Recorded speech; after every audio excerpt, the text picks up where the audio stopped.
Germany's BMW, American social media giants Facebook and Twitter, and Japan's Sony. What do they have in common?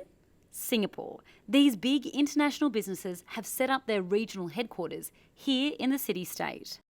Singapore's mix of business-friendly policies and easy connections to the world make it an attractive place for many global companies. The pandemic has now put that at risk.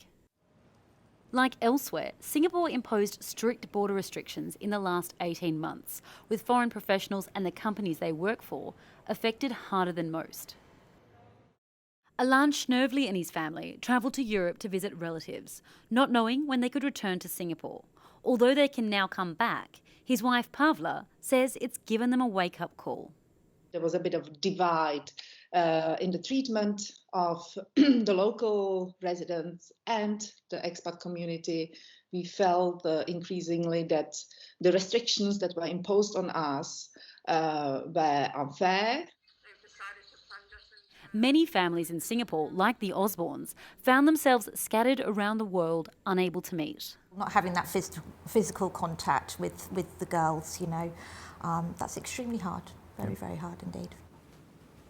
In an interview with the BBC, Singapore's Finance Minister, Lawrence Wong, acknowledged the strain on businesses. We understand the difficulties that companies face, that they may have work pass holders who wish to reunite with families, made travel plans over the summer, but we also try our best to explain that these are temporary measures. Temporary or not, it may be a little too late for some.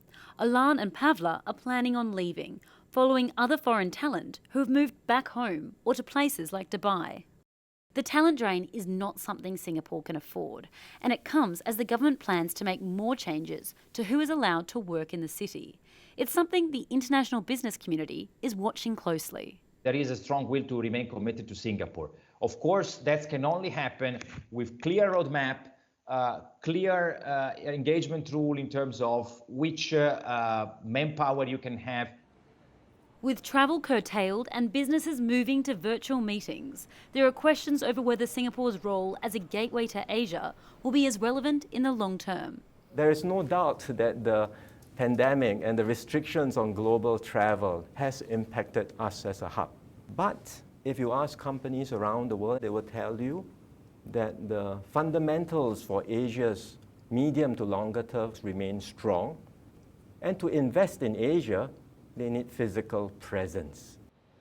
After the pandemic, we could see a shake-up in how international firms look to expand overseas. And Singapore could find itself a casualty and have to rethink how it courts these big corporations. Katie Silver, BBC News, Singapore.